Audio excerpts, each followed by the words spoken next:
welcome to Your Family Dog, a podcast dedicated to helping families love living with dogs. Here are your hosts, Julie Fudge Smith and Colleen Pelar.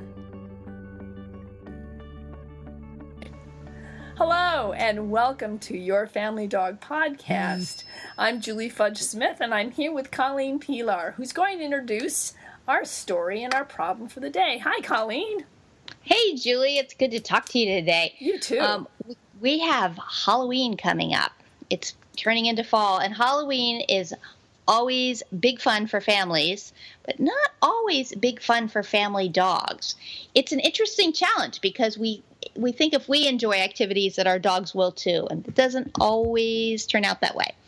So when I was writing Living with Kids and Dogs, I came across a story that I thought was really sort of interesting. And I don't have the dog's name, so we're just going to call her Ginger. But the story is that a 5-year-old boy was bitten when he came to Ginger's house. But this boy was a regular visitor at Ginger's house. He was the neighborhood boy who played often with the children in Ginger's family. He stepped forward to get candy, and when he did, she lunged forward and bit him severely in his face. And the bite required multiple surgeries to repair the damage. And that's a really traumatic event for everyone, including Ginger. So the question that we have to deal with here is, what happened? How could it be that this dog, who liked children and liked this child, had such a bad experience and was so confused by the events of Halloween? And my theory is, it does not report in there what costume the child was wearing, but my theory is something about his appearance was frightening to her. And he, being so comfortable with her, kept coming forward like, "Hi, Ginger, happy to see you." And she was busy going, "I'm not liking this." So he might have had a little antenna on his head like some kids do on Halloween, or a big Darth Vader cape, or a mask, or something that made him move funny or sound different, or just generally be kind of scary. Have you ever had an experience like that where a dog just went, this is not cool? Absolutely. And it didn't have to do with a costume, but it did have to do with Halloween. And one year I happened to have a tape of a wolf howling, so I decided I was going to play that at my front door to make things kind of spooky. So when I put it on, my dog just freaked out. He looked at me like, "What the heck? Who is in our living room?" And he wouldn't go anywhere near the front door, and he hid underneath the sofa. And when I turned the tape off, it took a while for him to come on out. So I think that Halloween has all kinds of things that can scare our dogs. And I think sometimes that we fail to recognize the signals that they're giving us that say, "Look, I'm really uncomfortable with this situation." So why would our dogs be uncomfortable with Halloween? I mean, it's fun for us. Things, they look different, but why is this so unusual or so difficult for so many dogs? It's a real interesting question. And it all goes back down to socialization. So in the first 4.5 months, a puppy sort of defines what normal is for himself or herself. And normal is the stuff he sees every day. Well, that's true for us too. So when you have a really young puppy, you want to have very happy, positive experiences with, if possible, everything your puppy might encounter over the course of his entire life. So that includes people of all ages, people of all races, people with all different ethnicities, different kinds of appearances, different weights, different ways of moving, people who limp, people who use crutches, people in wheelchairs, people on rollerblades, people on bicycles. And that's just people. That's not even dealing with things like open stairs. Lots of dogs find those creepy. Or elevators, or just anything. I had a dog who freaked out about snow because she didn't see it in her first 9 months, and then all of a sudden, one night, went out to go potty, and the whole world had gone white. Woo, woo, woo, woo. Very nice for my neighbors. But there was no way to socialize this puppy to that. So what we have to do is try to give dogs a really broad, positive experience of the world. But then Halloween is tricky because Halloween is all about making the world different. I mean, if you think about it, a lot of kids don't like Halloween as much as we would like them to like Halloween. Even when you were telling about that wolf howling tape you were playing to make your door scary, I bet there were children in your neighborhood who might not want to approach a house where there was a wolf howling. Oh, absolutely. In fact, when you mentioned that, I took my grandkids trick-or-treating last year, and my granddaughter would go absolutely nowhere near a house that didn't have a light on the front porch because it was just too scary. And something, most of the time when we walk down the street, the front porches here are lit, and it wasn't lit, and she didn't like it, and I didn't make her go. But thinking about that for our dogs, too, not only do we need to meet all different kinds of people, we need to meet people of all different ages, and we need to expose them to a wide variety of substrates, like grass and gravel and straw and sand and all kinds of things. Mulch, we need to take them to, out in the day and at night, and to quiet streets and busy streets, and all kinds of things. And the more we expose them, then the more they're going to be comfortable when new things hit them, because it may not be exactly like what I experienced, but I did experience a lot of different substrates. So walking on this rubber mat is not that different than kind of walking on grass. And that's going to help our dogs eventually at Halloween. If we can expose them to a wider variety of things, they may not find it quite as freaky. But Halloween is a very unique time of the year, and even dogs who are well socialized can find it extraordinarily uncomfortable. Yeah, that's a really good point. And what you just said about your granddaughter, about how when she didn't want to approach the dark house, you didn't make her, that's another really important piece of socialization that a lot of people think simply exposing a dog to things is helping them to be comfortable with it. That's not true.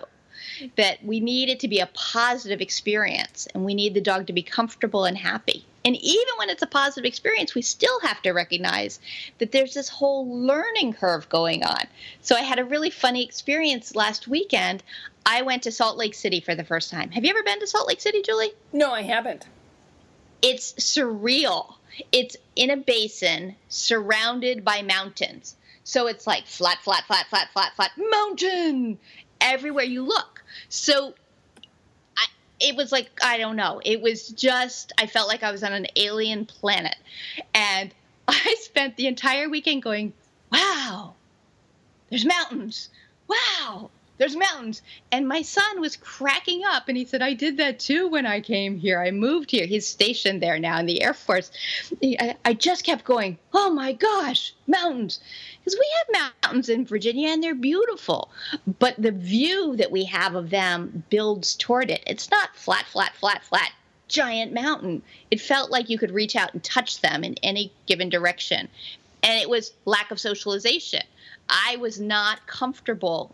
It was not that I was uncomfortable, but I was thrown off balance by the fact that it was such a different environment. So helping a dog to assimilate and feel comfortable is the key. And the more broad experience they have, the more comfortable they are in a variety of situations. I agree. And I actually had this similar experience when I went to Colorado Springs, because you're driving along this plain and suddenly the Rocky Mountains just rise up. And it was really hard for me to get used to the fact that it was still daylight, but you couldn't see the sun. It went behind the mountains. It was very odd. So I understand the situation. But, it can also work in a micro environment. When we lived in Washington, or in Virginia, and my husband had work up in Washington, D.C., I had to go to some social events in Washington, D.C. that were simply very different than anything I had experienced in the Midwest. And one of them that comes to mind was a baby shower. And so I go to this baby shower, and these are intelligent, talented, extremely professional women, and they were giving gifts of French baby clothes, and one person gave a little fake fur to the child.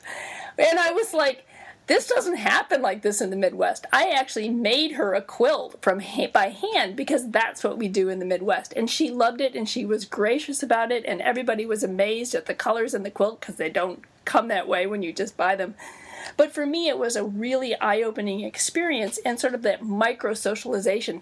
This is not what I'm used to at a baby shower. This is what they do on the East Coast. This is not what we do here in Ohio. So you can have these micro experiences like that too, and I think sometimes that's how dogs feel too. I'm in my own home. This is what I'm used to, and suddenly there's this weird Space Invader on my front porch. So it's maybe not the big, huge experience, but it's a real distortion of a familiar event. And that can be very confusing to dogs. Right. And that is a really tricky piece. Somewhere along the way, someone told me that the dogs go by an additive philosophy, where if it looks like you and it sounds like you and it smells like you, then it's you. But if it looks like you and it sounds like you, but it smells different, it's not you. Or it doesn't move like you, then not you. So when in doubt, be anxious, be wary, be careful. And that is, a perfectly normal response. We do it too, but we don't expect it from our dogs sometimes because we're like, oh, it's just a costume. Oh, it's just fun. So really, really good socialization is a very important piece of this, but the important thing to keep in mind from this point forward, because your dog's socialization is what it is how do we recognize when our dogs are comfortable or uncomfortable in a situation, and how can we really advocate for them to keep them really happy and safe? So first off, recognizing that Halloween should likely cause some challenges for your dog, which is a surprise to many people, and then how to know when those moments occur. So what are the tips that you like to give people for that? Well, what I usually tell people is make sure that your dog has a safe place to go, so that when the doorbell rings or when you're on the porch, if the dog doesn't want to be there, they have a place they can retreat to that makes them comfortable. So I generally suggest you have a bed in the back of the house, or maybe in a bedroom, have a tasty stuffed Kong there for them, so that your dog and have easy access to it, so he can move over there to get away from this distress if he needs to be able to regroup. The other thing I do is I like to tell people, keep a close eye on your dog for him acting in ways that he doesn't normally do. Maybe he's the kind of dog who usually looks you right in the eye and really makes great eye contact, and now I can't look at you and I can't look at these things. Averting your gaze away from something strange is a signal that I'm stressed by this and I can't handle this. I don't like the look of it, so I'm not going to look at it. So if your dog is continually looking away from things, then it might be something that makes him uncomfortable. And if he normally goes up to people, but he tends to pull back or hesitates about moving towards them, he's telling you very clearly, this makes me uncomfortable. Do you have any other ideas, Colleen? Well, those are all really good. And again, the whole key is we do not want to force a dog into an uncomfortable situation. We want to set the dogs up to be happy, safe, and comfortable. So when your dog is saying, I'm uncomfortable, don't go, oh, hey, it's just Mike in a Darth Vader costume. Go say hi. Because your dog is saying, I don't want to see Mike in the Darth Vader costume. And that's a fair point. That's a fair point. And respecting and honoring how your dog is feeling is such an important piece.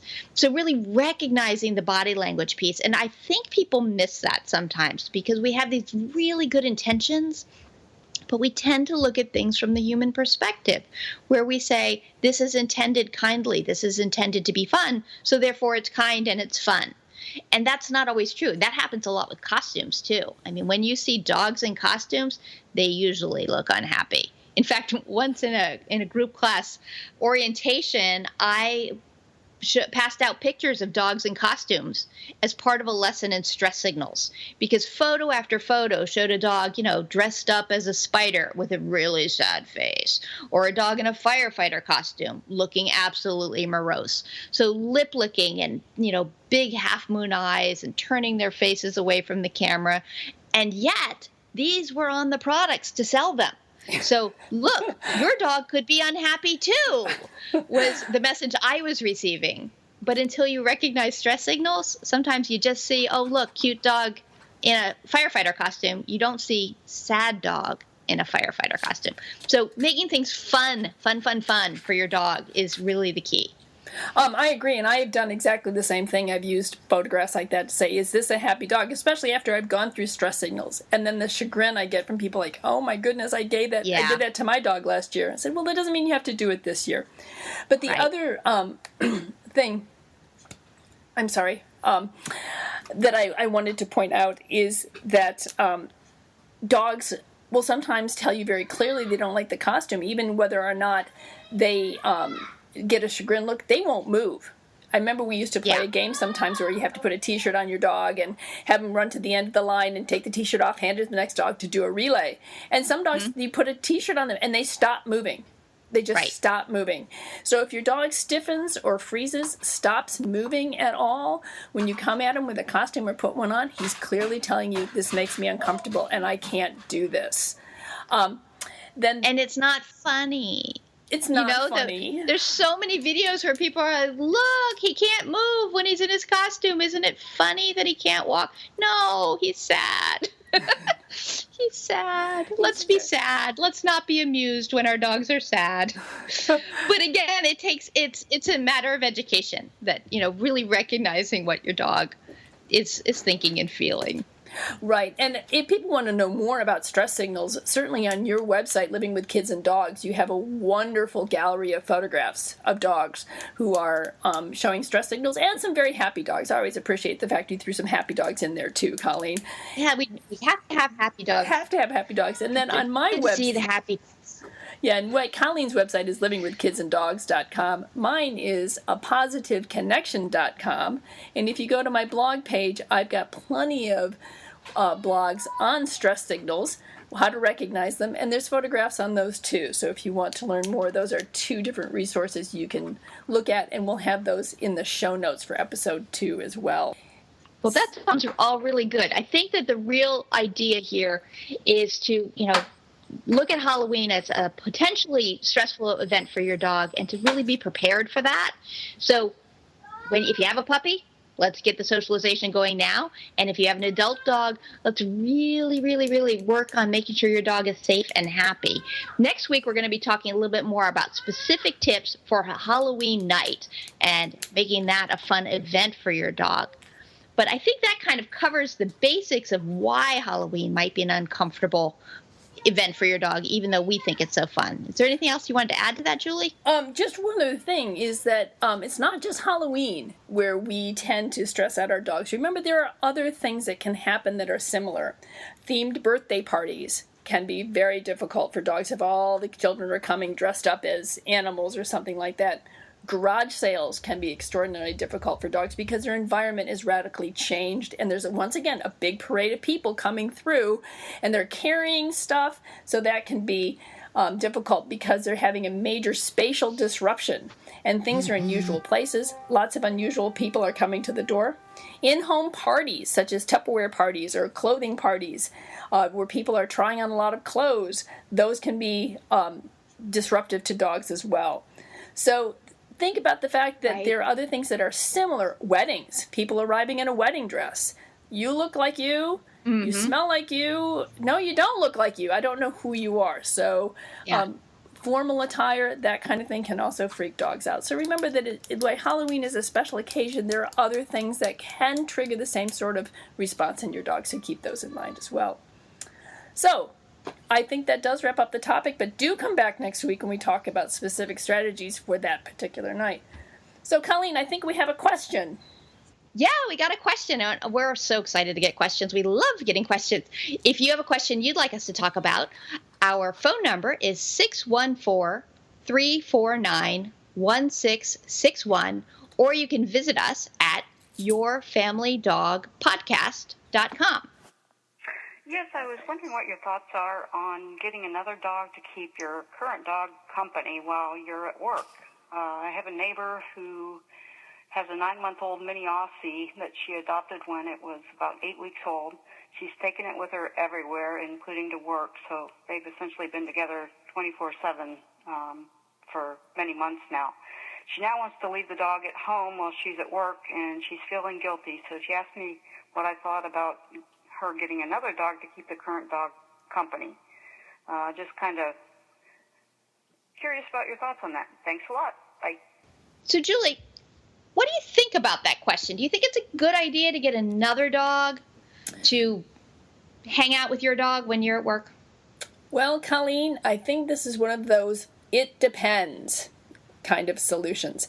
It's not necessarily a bad idea, but it's not necessarily a good idea either, because there's so many variables in getting another dog. What if the dog you get to go with your first dog doesn't like your first dog? What if the second dog teaches your first dog bad behavior?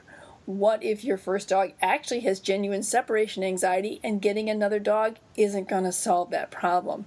So I think that it kind of depends. It could work for some dogs, but boy, there's an awful lot of situations where it could actually compound the issue. What do you think? Well, I always tell people if you want to get a second dog, you should want to get a second dog for you. It should never be that you want to get a second dog to address some sort of concern that you have in your first, because that's usually a mistake. So I agree. I think that's a perfect way of putting it. And I'm all for you want multiple dogs, go for it. But let's make sure you've got your theories right here for all of the reasons that you just said. So I think the very first thing I would say to this person is, are you worried that your dog isn't going to be happy home alone? Because if that's the problem, there are lots of things you can do to improve that. But why don't you see how it's going first? I mean, first, let's see. If the dog is no longer going to work with you, leave the dog home, see what you think. Is the dog okay with that, or is the dog worried? And if the dog is worried, then you want to look for ways to make the dog more comfortable home alone. And there are lots of positive reinforcement trainers who can help teach that skill. And honestly, I think that's one of the most important skills that families can teach the dog. We do need to teach dogs to feel comfortable alone at times, because there will be times that they are alone, and we want them to be happy about that. What do you think? I agree. I think that's exactly the right solution. Your dog needs to learn how to be alone, because the other thing is if you have two dogs and they can't possibly be alone without one another, what happens if one of them gets sick and has to go to the doggy hospital? Or what, heaven forbid, one of them should die?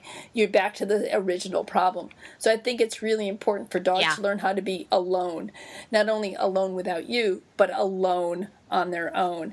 So one of the things I also do with owners is I help them teach their dogs to be alone or to be on their own even when they are home. So the dog learns that it's okay. Yes. My person can be here or my person cannot be here. I'm okay. Yeah. And I tell expectant parents that's the number one skill I want them to teach their dog.